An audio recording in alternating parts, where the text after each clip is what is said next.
Yeah, that's better. Good evening. This is the Monday, November 10th Design Review Commission meeting.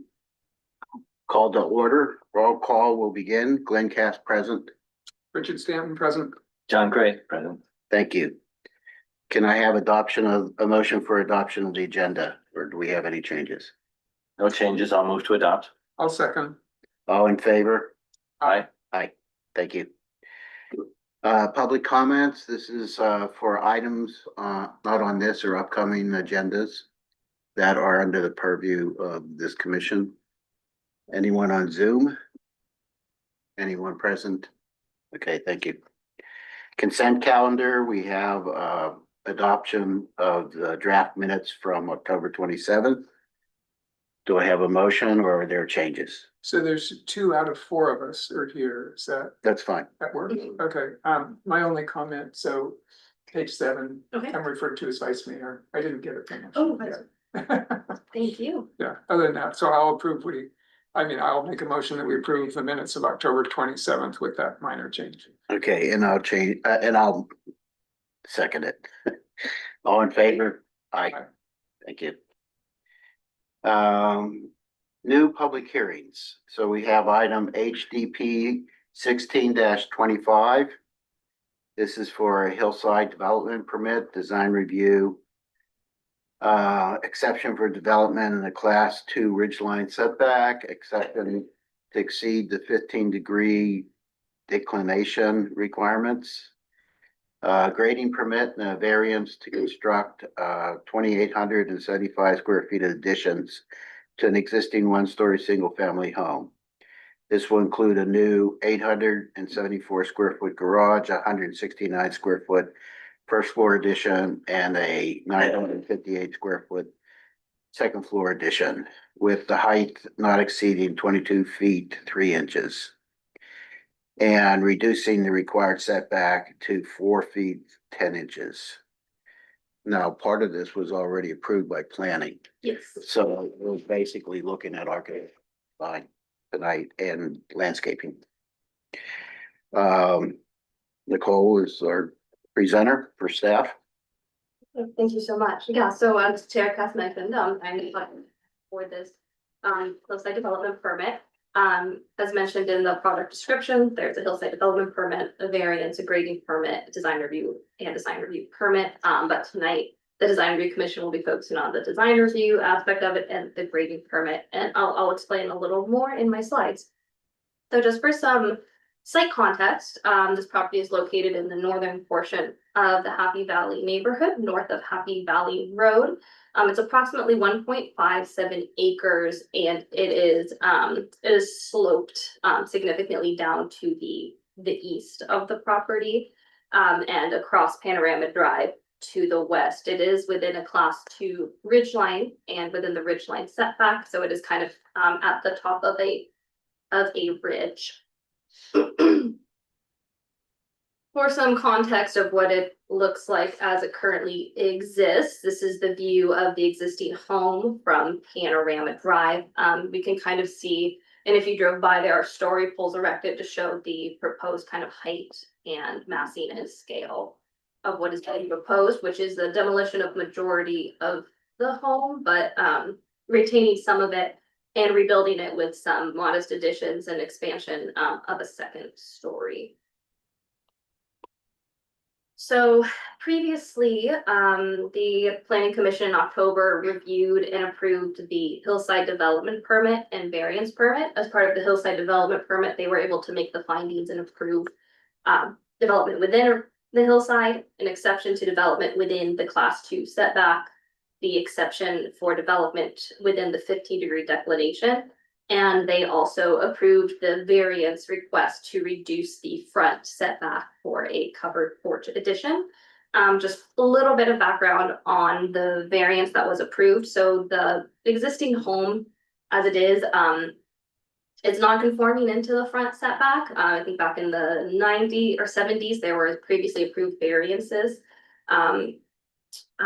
which allowed for encroachment. And then, the setbacks are measured from an East Bay Municipal Utility District access easement. So, it kind of further constrained the site, for development. But again, planning commission did make those findings and approve that. So tonight, staff is asking the DRC to consider the design review permit, so design related considerations like landscaping, the architectural design, colors, materials, as well as the associated grading permit for the movement of more than 200 cubic yards of earth.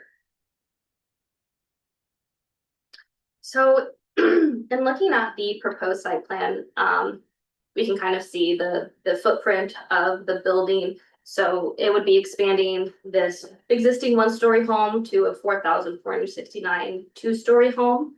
It's a little difficult to see, but the additions are in a darker shaded gray on the site plan. And the biggest change that would result is a taller structure than what is existing, and the second story additions, along with new landscaping around the residence and grading to accommodate the expansion and the driveway.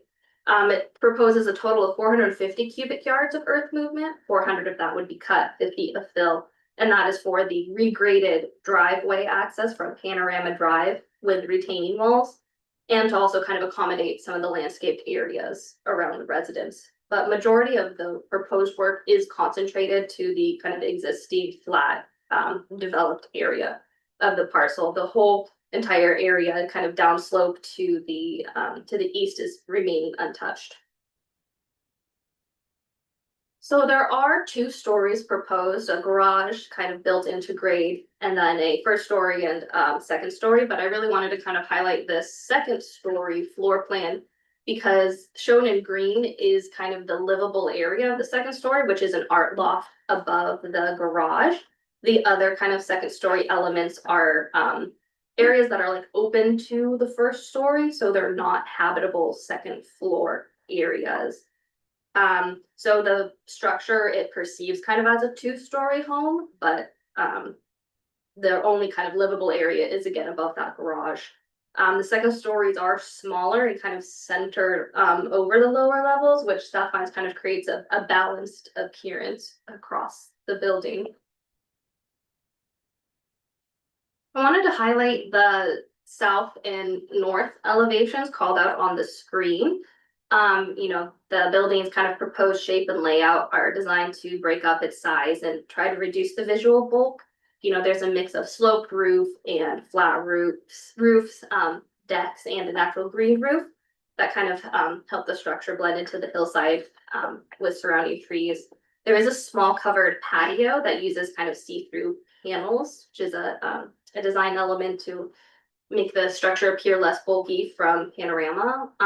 Overall, the home's placement and scale are compatible with the neighborhood pattern along Panorama and are appropriate for a hillside setting.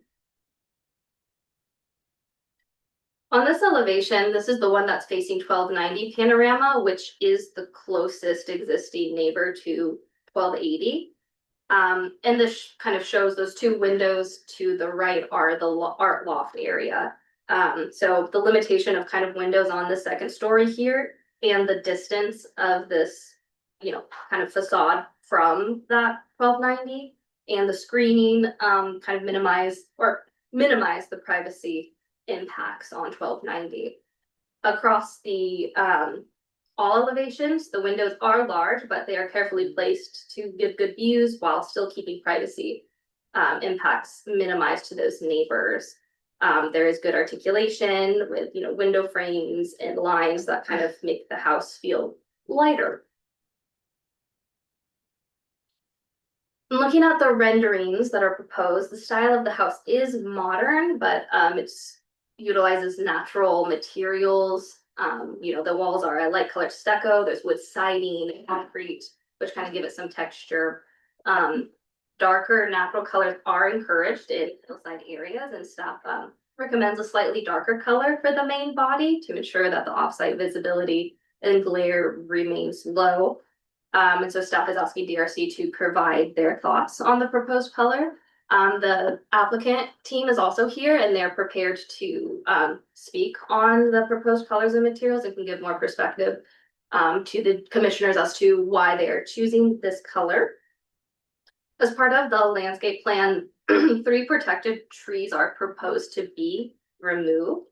So all protected species that are in ridgeline setbacks, regardless of size, are categorized as protected. So staff has added a project-specific condition of approval for a category 2 tree permit and ensuring that the mitigation trees, as part of removing these 3 trees, would be handled during construction drawing. So what the mitigation for removing those 3 protected trees would look like would be them planting 3 15-gallon native species on site. So that's a condition of approval that staff added to ensure that the removal of trees is being properly mitigated per our tree protection ordinance. So the project was referred to our outside review agencies. And kind of looking at the proposed grading and drainage, our city engineer did review, but did not have any comments on the grading or drainage.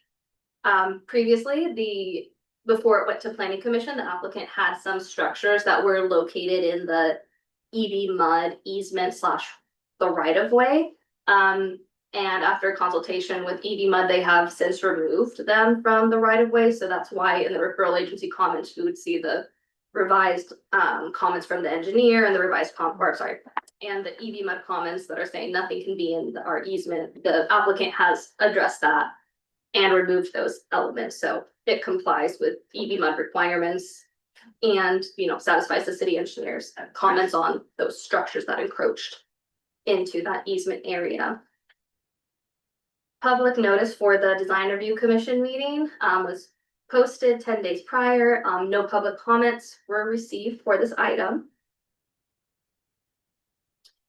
So staff has evaluated the findings associated with design review permit and grading permit and recommends that the design review commission find the project exempt from CEQA and adopt DRC resolution 2025-18, approving the project subject to conditions. Thank you.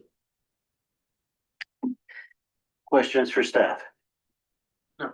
I have one question. Yeah. When we get to the resolution, I thought, and I might be incorrect, but I thought under the new tree ordinance, all the protected trees needed to be listed individually on the document, because that resolution would be the future reference about where, what was protected. Yeah, I think And I didn't, there's none that are listed. I think that you're correct and I can edit the resolution to explicitly list the 3 trees and in the conditions of approval, call out the tree identification numbers to say that the proposed removal of these 3 trees requires mitigation under our tree protection order. So I Okay. can make those edits to specify. And then what about the higher ridge line? They're not listed? The height of the, Well, you were saying is the upper ridge, the level 2, whatever it is, mhm. or all those are protected trees. So is there a broad category? There's the 3, and then is there a broad category of all associated, all existing trees? I believe that it's for if they're mitigation trees proposed, those are protected, and then I believe it's trees that are like for the purposes of like screening or are explicitly called out to be maintained and protected. So I don't believe we would list all trees on that kind of steep hills. Okay. Okay, thank you. Mhm. Okay, applicant, you have 10 minutes to do a presentation, whatever you wish to do. Yeah, okay, my name is William Liu. Oh, William, if you could you say, yeah, Yeah. go to the dining. Thank you so much. Hi, evening. My name is William Liu, project applicant and principal architect at Periphery Design Studios. So as you can see here, this is a single family home that's substantially being renovated. The existing home is comprised of these gable forms and a flat roof, in which so programmatically, it's largely staying the same because the existing home has characteristics that are quite, I think, conducive to modern living, and it was already designed quite well back in 1971. And so we're keeping the layout largely the same, making some tweaks here and there, and then accentuating the forms of the gabled roofs, in which we replace the gabled forms with these shed roof-like volumes. So the kitchen has a volume that, you know, gestures towards the pool, the living room towards the view, and then the respective bedrooms have their own volumes that define those programs. So henceforth the design of the house. So really it's just working from the existing design language of the house and then bringing it into a more contemporary language. And then of course adding on square footage for the art studio, which were the client's requirements. So, and speaking about the color of the facade, we would like to go with a light color stucco. And I understand that staff is recommending a darker color stucco because of it being above the declination line and in the hillside where it could be prominent from certain vantage points. But our reasoning for using a lighter color stucco is because we want to create this kind of subtle backdrop for the landscaping. I think the architecture speaks to the landscaping as much as the landscaping speaks to its architecture. And in terms of the stucco, it's not a painted kind of stucco, it's a pigmented stucco. So it's going to be tinted a light gray, and then it's going to be burnished to kind of a very smooth texture in actually most of the areas. And it's going to have this kind of a what they call modeling, in which there's different tonalities. There's going to be a little lightness, a little bit of darkness, but it gives a very natural patina to the facade. And there are examples in the PDF that Nicole is showing here on the screen on what we are trying to achieve aesthetically. Again, we're not trying to go for like a farmhouse kind of look or kind of villa, a painted villa. We're looking for a very natural and subtle feel for this facade. Okay. Questions for the applicant? No. None. Okay, I have a question. sure. Looking at your set of drawings, I'm not sure I saw a reference to any of the surrounding properties and homes. Did you, between the time that we got our packet and this evening, you didn't expand your site sections to show neighboring homes or are your plans to show neighboring homes? No, actually, the closest neighboring home is, there's one adjacent property to the north, and there's that one, and then the other one is south of, like across the street, but actually set back pretty far from the house, from the I subject mean, property. it's hard to tell when you're there, and of course, Yeah. we did visit the site, I think all of us probably. I saw 1290 right next door. Yeah. But I couldn't tell how close the property was to the one that was kind of down the hill in this sort of swale of the valley. Yeah, I mean, there's a good bit of distance between the subject property and the one that's lower. Okay, well, anyway, you've answered my question. Thank you. Okay, where are we? Comments from the public on this project? No one's on that. Not, okay. I don't assume you need to rebuttal that. So we'll go on to commissioner comments. Who wants to start this evening? Sure. Okay, John. You know, when I consider my charge as a design review commissioner to look at projects like this, it's interesting to look at the design on its merits, but what I'm really more concerned about is how the design impacts or does not impact neighbors close and far. And this is a visually prominent site, or potentially so.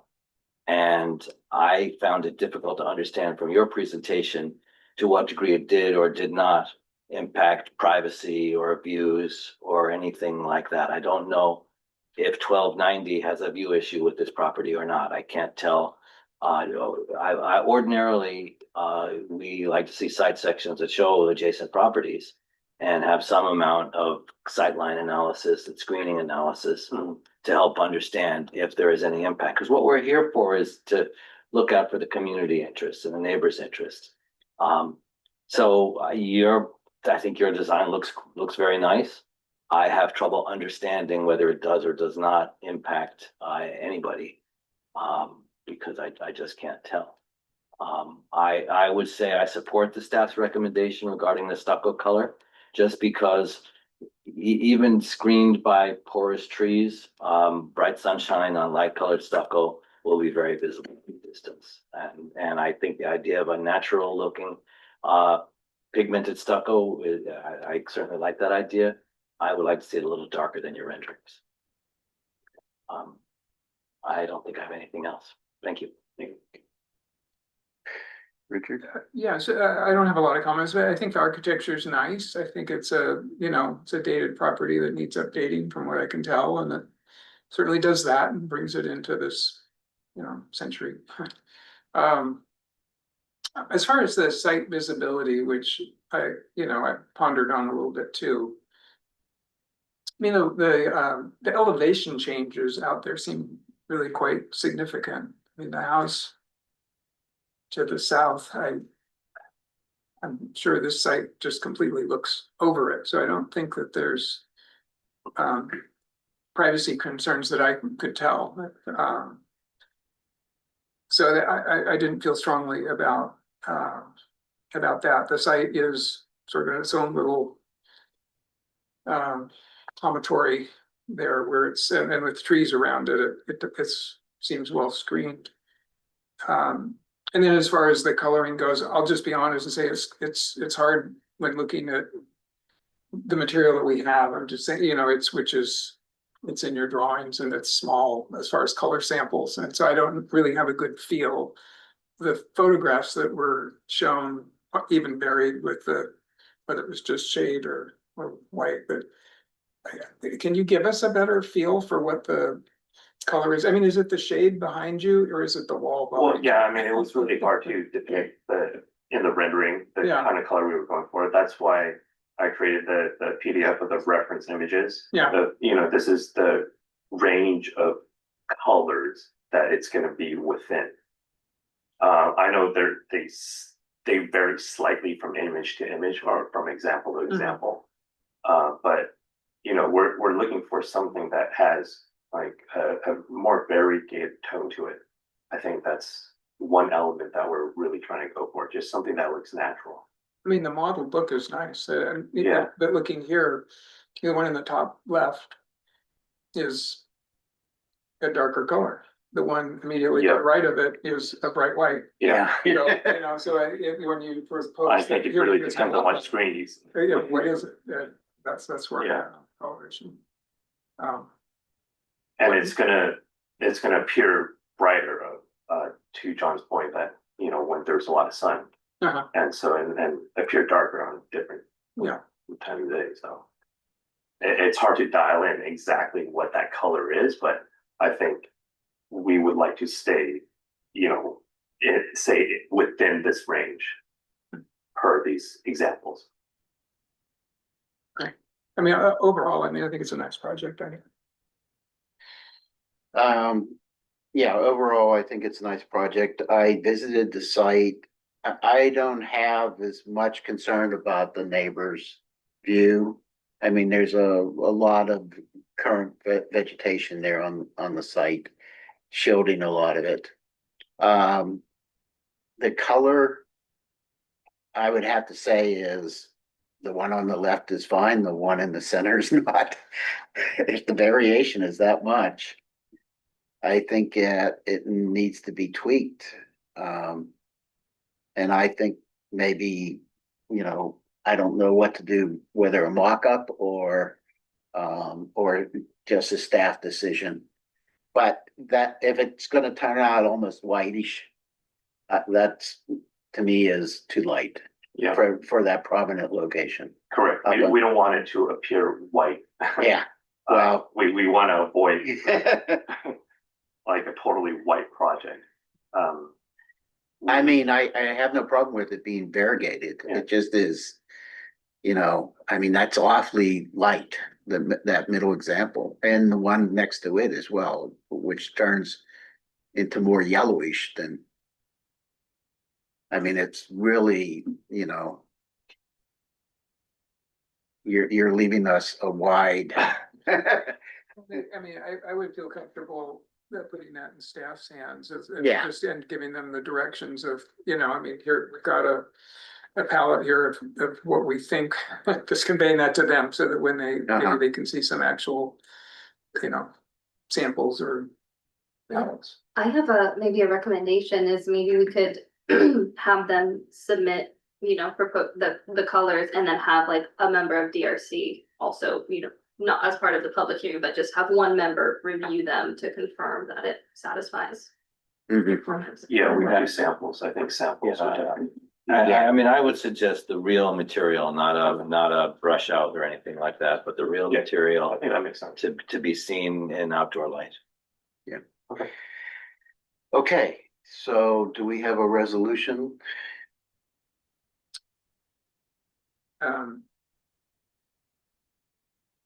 I don't mind making that. Here it is. So I'll go ahead and make a motion that we approve this item, find it exempt from CEQA, adopt the DRC resolution 2025-18. With the condition, as we discussed about the building color to be reviewed with staff and one member of the commission. And resolution be modified for protected trees. Okay, I will second that. Okay, all in favor? Aye. Aye. Thank you. Okay. Art volunteer, I will volunteer for October 14th, Friday. Next item on other business, we have a Firewise sign located in the public right away at 1115 Camino Vallecito. And is staff presenting something or just the applicant or the neighbors will present? Okay, I'll have him introduce himself, but this is the Director of Engineering and Public Works. okay. Good evening, Chaircasts and Commissioners, Mike Moran, City of Lafayette. I understand you had public comment on Firewise sign at Camino Vallecito and chose to agendize this. Public comment basically stated, we don't like this sign adjacent to our property. It didn't go through a public process. We believe it should have, and we should have had say or notification that this was being installed there. So staff put together a brief staff report with some photos of the sign in question. And first, we believe that this is a government sign. To be part of a Firewise program, you go through an application process that is reviewed by Contra Costa Fire District. And then if you're accepted and it's a group application, there's typically a leader, but a certain portion of your community, like the majority, has to sign on to be part of this application and list themselves as part of the Firewise. So it's reviewed by Con Fire. The signs are issued, they're uniform through National Fire Protection Association. Once they're received, the sign that is, or two signs in some cases by an applicant, the city was asked when this whole process started to install them in the public right of way at locations that represent the neighborhood or community that is part of this program. So we've been doing that. We probably have between 10 and 20 signs up, maybe closer to 20, to be honest. This is the sign on Camino Vallecito. We believe it's a government sign, and that wouldn't put it as part of the Design Review Commission's purview. But in addition, it's also installed within the public right of way, which I also believe wouldn't typically fall under DRC's purview. So you can see the location of the sign. I don't know if anybody visited it. We actually do try our best to place a sign as if it's in front of my house or our public works staff's house. We try and put it between properties. You can see here, it's between the utility pole and the guy wire. Not in front of somebody's living room, but also the sign has to function as the sign is intended, which is information for the public. So it's not at the corner where you would just pass by it and not see it, like a street name sign that might be sideways, or a stop sign that you know is there when you're coming out of a neighborhood. It's a little ways up the street. It's placed on the side of the street that makes the most sense, case by case. So that's what we have here. I understand it's not a welcome sign by some in the community. But our rebuttal is, it's actually in a pretty good place. It did go through a process. It was installed by Public Works in the public right of way. So happy to take questions. Yeah, I have a question. So, can you clarify for us the decision process on placing it exactly where it is, rather than say in front of the other neighbor's property as was suggested in the letter? Yeah, the decision at this location is exactly case specific. There's a shoulder that's open. It's not behind a bush across the street. It might have been. It's far enough up the street that you'd see it if you turn a car onto Camino Vallecito. It's in the public right of way. It's just far enough off the shoulder that hopefully a truck mirror isn't hitting it, but close enough to the street that you see it. And in this case, it's a side yard. There is a home across that field. I think there's a second photo that may show that a little better. Guys, maybe the next page down or the page in front of that. One more, maybe.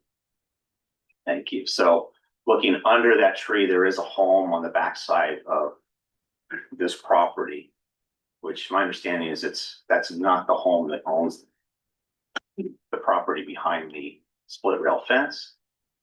But that would be maybe your one location you could potentially see that sign, or the post, which is wider than the sign we'd be looking at because it's facing the street and not that property. So It seems to me that the sign is kind of at the entrance to that road neighborhood, correct. rather than being sort of in the middle of the neighborhood as the other Right. property is. Is So that a factor? that's intentional on all the Firewise signs that have been placed. It's supposed to kind of represent the in or the out. In some neighborhoods are bigger, they've got more applicants as part of their community, and there were two signs. And often they were an in and an out. They weren't in the middle of where that sign is representing. The intent is to remind yourselves every time you come into your home neighborhood that, hey, I'm part of this community.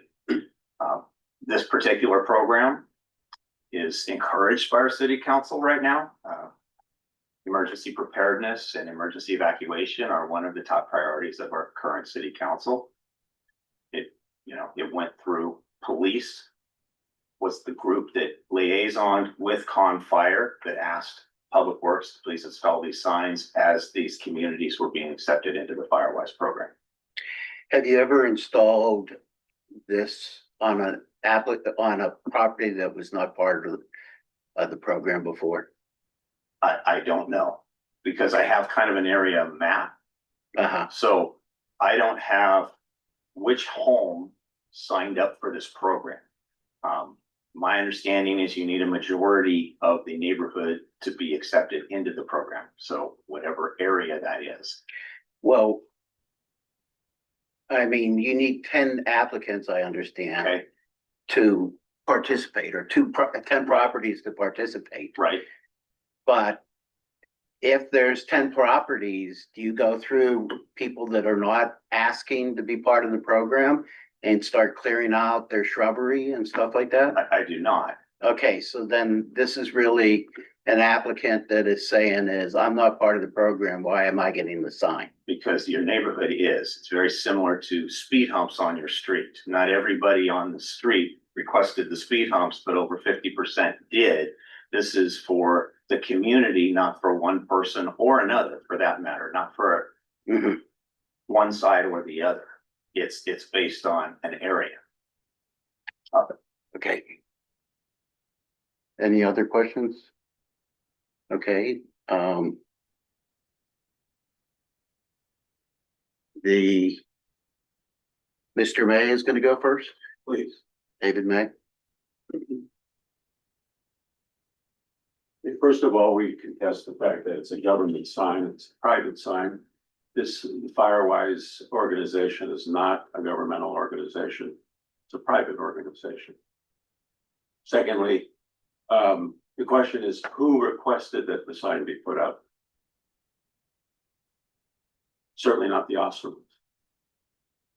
And obviously, the person who requested the sign should be put up. Probably should be the person's property where the sign is put up.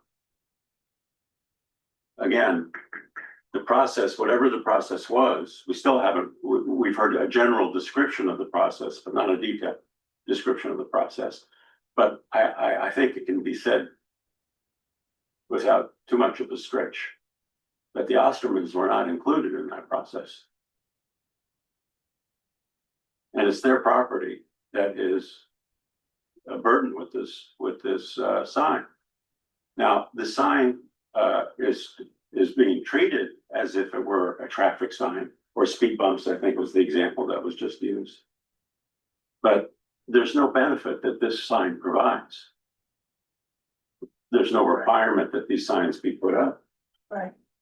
There's no benefit that certainly that the Ostermans get from the sign. The question is there any benefit that's obtained by this sign? The sign is just basically an advertisement for the Firewise program. Correct. And we're not testing the Firewise program. It's just that the Ostermans shouldn't be they did not sign up for it. And they shouldn't be a burden with it. If you want to put the sign somewhere, put it either in front of the person who requested the sign, or one of the people that signed up for the program. Not for somebody who's intentionally opted out of the program. Now, if you could, Nicole, if I could ask you to scroll up to the list of the participating neighborhoods. Okay, this is a list of all of the zones, the Firewise zones, according to what's listed on the Firewise website. That's where this list was obtained from. And this is a list of all of the Firewise communities that are participating. And it's not really clear which of these neighborhoods, or whatever you want to call them, these zones, that this particular sign is intended to service. Now, presumably, the initials HVIA in front of, let's see, 1, 2, 3, 4, 5, 6. It's about a dozen of these zones, give or take. I believe that my guess is that stands for Happy Valley Improvement Association. So the Happy Valley Improvement Association, which I guess is a single unit on its own, has approximately a dozen Firewise zones. So if this sign is designed to be associated with one of those zones, I kind of like to know which of those zones is it attached to. Now, for instance, there's the HVIA, the Pairdales. Okay, the photograph of where this particular sign is approximating the intersection of is it North Pairdale? North Carolina. Yeah, North Pairdale and Camino Vallecito. yeah, and Camino Vallecito. So which is it? There's HVIA Vallecito neighborhood. Maybe it's designed for that one, but we've we've got all these different areas. And what, do they each have signs? I don't think there's one on the Fairdales. You know one on the Fairdales? No, I don't know. Yeah. No, I haven't seen one. I've seen one on Happy Valley down by, BART station. Just Yeah. for the record, this is Carolyn Osterman, who's the property owner. Okay, so we're at our 10-minute limit, Oh, Or okay. 3 minute limit. or 3-minute limit. Yeah. Did you want to No, I'm fine. Yeah, no. say? This Questions One minute. for See this question. Ms. Osterman or Mr. May? No questions, okay. Do we have comments from the public? No. Okay. So, which commissioner wants to start discussion? Richard, you want to start? Sure, I mean, it's a sign that was installed by the city of Lafayette in the public right of way. It's not in our purview. That would be the first thing I would say. The second thing, Firewise program's priority for the city of Lafayette. They're going up communities all over the city or part of the Firewise program. Signs are going up around the city. I fail to see that there's an issue here that needs our input. I agree with that completely. Nothing else to add. I don't agree.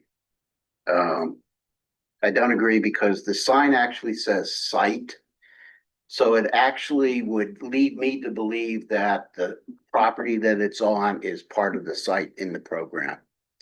Secondly, is that if you look at the fire district's ordinance, it actually talks about hazardous vegetation.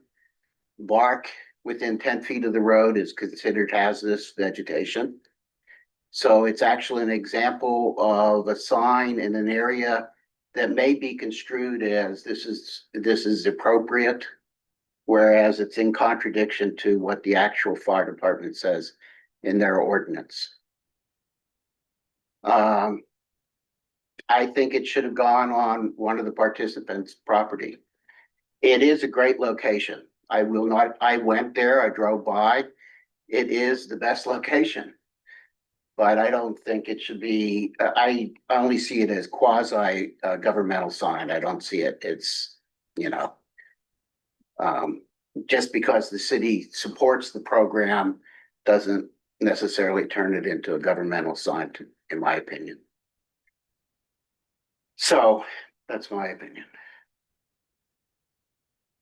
But So there's no action, is there, for Correct. There's us? I think this is a just a. receive and Huh? a receive and file. I don't know what that means. Oh, sorry, I'm just saying that, yes, there's no, Action. yes, there's no action. I mean, Glenn, if I can just respond to something you said, Yeah. if I may. While I may agree with some of your points, I don't see it as the job of this commission to respond to them, and I'm not sure that I'm the best qualified to evaluate that, to evaluate whether this is a government sign or not. There's a dispute on that. I assume city council has been consulted, and if there's gonna be a dispute resolution, I don't think it involves us. Okay. Well, we don't have a resolution anyhow. You just heard the opinions. That's it. So what is their next step? I mean, they can go to city council. Yes. Yes. So you're welcome to go to city council. Thank you. Okay, that pretty much ends the action items on the agenda today. Do we have any commissioner reports? Nope. The only report to let John know, because he wasn't here last time, is that we have met 3 times as a subcommittee for the objective standards. They are being drafted up. The final comments are being drafted up, and they may go to the city as early as this Wednesday. And it's with the hope that they would actually publish them in advance, well in advance to the next meeting. The next meeting is not a Monday meeting. It is on Thursday, November 20th. And there's 2 parts to the meeting. There's a 6 to 7, which is actually going to be in the lobby of the Don Tatson wing of the library upstairs.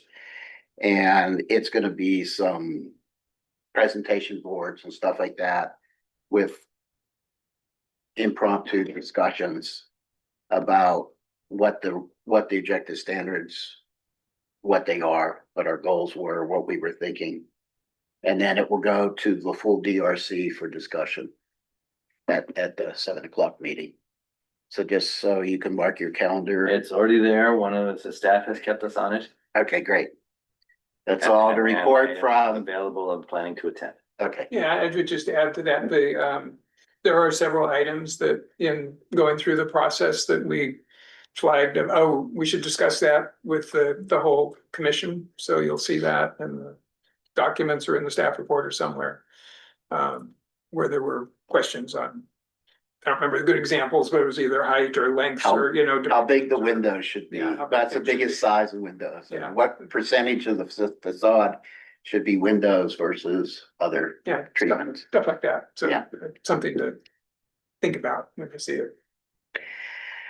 Okay, and then staff liaison report? Yes, just 2 items. First one is tomorrow is a city holiday, so city offices are closed in observance of Veterans Day. Item number 2 is regarding the 24th DRC meeting. Thank you all who responded, was able to confirm with Arlie and our city manager that the one item that I had emailed you about will be added to the 20th meeting. So we'll have the ODS at 7 o'clock and then a design review application to consider. So for the 24th meeting, the final day to do notice of public hearings is Friday. Currently, there are no items, so we are more than likely looking at a cancellation of the 24th, but either myself or Michael will email you to confirm that.